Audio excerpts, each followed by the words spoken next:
Quando a gente pensa em sexualidade infantil, já dá né? Sexualidade já é um assunto difícil da gente tratar. Imagina quando a gente vai tratar da sexualidade de criança, de adolescente. E hoje a gente vai falar sobre 10 mitos que muitos profissionais de saúde, em algum grau, ainda acreditam. Então, a gente está aqui, na verdade, hoje falando para todas as camadas do tecido social. Todo mundo que tem contato com criança é responsável. A gente entende que a criança, ela é responsabilidade dos pais, mas ela é responsabilidade de toda a sociedade. Do Estado, dos profissionais de saúde, da rede de proteção, da escola, das políticas públicas. Crenças que são socialmente disseminadas que fazem com que as nossas crianças sejam cronicamente negligenciadas em relação ao seu desenvolvimento psicossexual. Negligenciadas, abandonadas, vulnerabilizadas. Então, nós, profissionais de saúde, temos um papel muito importante. Quem está na linha de frente com a criança, sim, mas principalmente os profissionais de saúde, que são uma figura de confiança para esse adulto, que vai precisar conduzir a educação sexual. Então, vamos aqui começar a desmistificar alguns pontos. O primeiro ponto que eu acho importante da gente falar é a ideia de que criança não tem sexualidade. Sexualidade só vai aparecer lá na puberdade. A ideia de que sexualidade é sexo. Então, se criança não faz sexo, criança não precisa de nada em relação à sexualidade. E a sexualidade na infância, obviamente, ela é muito diferente da sexualidade na adolescência, que é muito diferente da sexualidade na vida adulta, que é muito diferente da sexualidade nas etapas mais tardias do ciclo de vida. A sexualidade na infância, ela se mistura com a construção da subjetividade, com a construção do senso de identidade, com o entendimento do meu lugar no mundo, de quem sou eu aqui. Então, a sexualidade na infância, ela é fundamental. E ela não é sobre fazer sexo. Então, pode parecer paradoxal, mas quando a gente diz que criança tem sexualidade, a gente não está aqui querendo dizer que criança quer fazer sexo. Muito pelo contrário. As crianças que começam a querer fazer sexo são as crianças que foram negligenciadas e abandonadas ao longo do desenvolvimento da sua sexualidade. Um outro mito é que as crianças só começam a explorar a sua sexualidade na adolescência, ou ali no final da infância e início da puberdade. E que qualquer comportamento sexual anterior é um sinal de alerta. O que a gente precisa compreender? Quais são os comportamentos sexuais naturais do ciclo do desenvolvimento? Quando a gente entende que cada etapa da vida dessa criança vai pressupor diferentes comportamentos na relação com o próprio corpo, na relação com o corpo das outras pessoas, as curiosidades que vão aparecendo e os comportamentos relacionados a isso, se eu entendo o que é normal e o que não é normal, eu não fico achando que qualquer criança que esteja tocando os genitais está sofrendo abuso. Existem muitos motivos que levam uma criança a tocar os genitais de uma forma natural e também de uma forma que não é natural. Algumas dessas crianças podem sim ser vítimas de abuso. Enfim, a gente precisa ter uma compreensão mais complexa do fenômeno que se apresenta para nós do que simplesmente achar que qualquer coisa sobre sexualidade é abuso sexual. Um outro ponto importante aqui é que o comportamento sexual entre duas crianças é preocupante. Do mesmo jeito que é natural que a criança se explore, é natural que a criança explore o corpo do outro. A gente precisa entender que o nosso papel não é reprimir esses comportamentos, mas dar contorno. Dizer como que esse indivíduo pode se relacionar com o corpo da outra pessoa.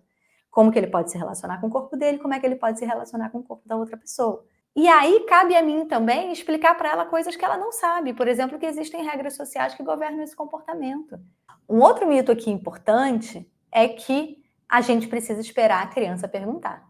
Não adianta a gente achar, e esse é um dos maiores mitos da educação sexual, é a gente achar, jogar para a criança essa responsabilidade. E esse mito, ele vem do primeiro mito, de que a criança passa a se interessar por isso num determinado momento. É verdade, tem um momento em que a curiosidade aumenta, mas isso não dá a nós o direito de transferir para essa criança a responsabilidade da educação sexual. Ficar esperando o momento da curiosidade, que pode ser que no momento da curiosidade ela faça outra coisa que não perguntar para você. Aí você simplesmente está livre. Se ela não perguntou também, não falo. Então, a maior parte dos comportamentos sexuais que vão acontecer na escola, né, inadequados ao contexto escolar, eles têm a ver com a falta de educação sexual em casa. Um outro ponto importante é a ideia de que educação sexual incentiva a sexualidade precocemente. Esse é um dos maiores equívocos, né? E, na verdade, é um dos maiores medos das pessoas. Então, assim, não faz nenhum sentido eu chegar para minha filha de 5 anos e começar a falar de sexo. Então, vamos falar de sexo? Não faz nenhum sentido. Mas não é essa a proposta.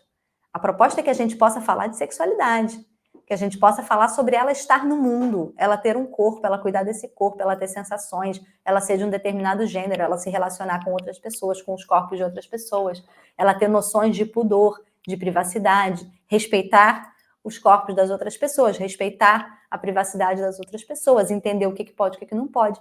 É disso que a gente está falando na infância. Na adolescência, a gente vai ter que falar de algumas outras coisas, sim, mas vai ser simplesmente natural.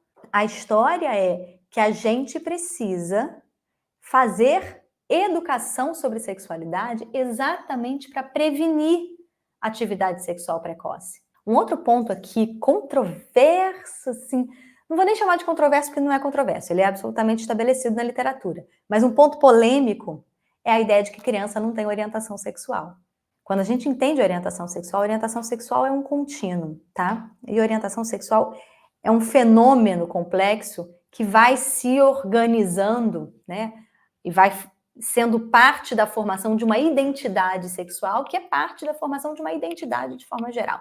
Então, claro que isso não está formalizado, cristalizado na infância, mas isso está em franca construção na infância. É claro que é alguma coisa incipiente, mas muitas pessoas da comunidade LGBT já tinham a hipótese de que talvez elas não fossem heterossexuais com 8 anos de idade, com 9 anos de idade, com 7 anos de idade. Pode ser que elas tenham levado muito tempo até poder dar esse nome, até poder sair do armário, até poder contar para o mundo que elas não são heterossexuais. Mas alguma percepção de orientação sexual, a maior parte das crianças tem. Eu não preciso fazer sexo, eu não preciso ter função sexual para começar a perceber interesse ali no final da infância.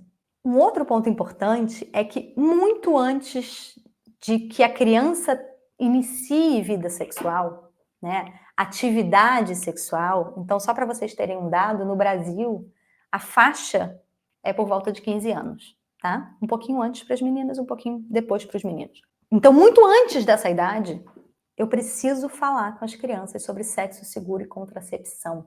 Eu preciso falar sobre sexo seguro e contracepção com gente que ainda não transa. Um outro ponto fundamental aqui é a história da pornografia. Tem muita atenção sobre o tema da pornografia. E eu concordo em gênero, número e grau que pornografia era melhor que não existisse no mundo. Acho que não ensina nada de bom. Enfim, tem 1000 camadas de problema. Entretanto, adoraria que a pornografia fosse o único problema de exposição precoce das crianças à sexualidade. Então, é claro que as crianças sim têm acesso fácil e restrito à pornografia. Toda criança que tem acesso à tela tem acesso à pornografia. Mas, meu ponto aqui é que muitas vezes o contato com a pornografia se dá numa idade X. Mas muito antes. Essa criança já foi numa festa e ouviu música de conteúdo absolutamente pornográfico. Crianças assistindo ou passando atrás ou pela sala, acordadas enquanto os pais estão assistindo uma série na TV. Qual é a chance de ter algum conteúdo sexual ou alguma menção a alguma coisa que não é para criança num conteúdo que está sendo assistido pelos pais no Netflix? Não temos como blindar as crianças desse tipo de conteúdo.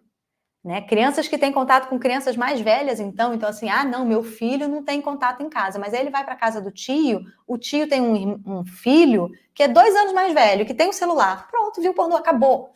Então eu preciso orientar esses pais para que eles possam falar com essas crianças sobre esses conteúdos que eles andam vendo.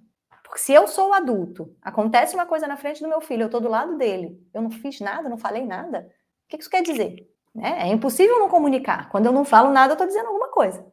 E o último tema que eu tenho para hoje, o último mito sobre sexualidade que a gente precisa desmistificar é a ideia de que a gente não tem como proteger uma criança de abuso sexual. E que aí, então, é melhor a gente treinar a criança para dizer não. No meu corpinho só mexo eu. Não. Não dá, de novo, para eu transferir a responsabilidade da proteção da criança para a própria criança. É muito improvável que uma criança possa conter um abuso simplesmente dizendo não. Gente, isso não acontece nem com vítimas de abuso sexual adulto. A maior parte das mulheres ou pessoas que são estupradas não reagem e não denunciam. Às vezes não contam nem dentro da sua rede mais íntima. Guardam aquele segredo. Por que a gente acha que a criança tem que fazer isso?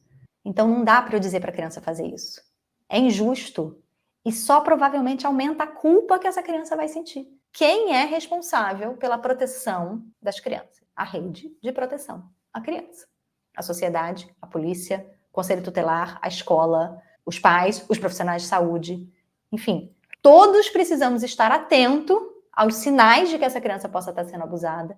Todos precisamos construir mecanismos de proteção que passam muito mais por relações de confiança, relações positivas em relação à sexualidade, educação e informações em sexualidade, como a gente vem falando. Poder falar sobre essas coisas abertamente passa muito mais por aí do que por a gente simplesmente pegar as crianças, fazer uma dinâmica na escola ou ensinar. Isso pode, isso não pode, isso pode, isso não pode. Tá, não estou dizendo que você não possa fazer isso, que você não precisa ensinar. Claro que a gente vai ensinar. Eu estou aqui o tempo inteiro falando que a gente vai ensinar o que pode, o que não pode, o que é esperado, o que não é esperado.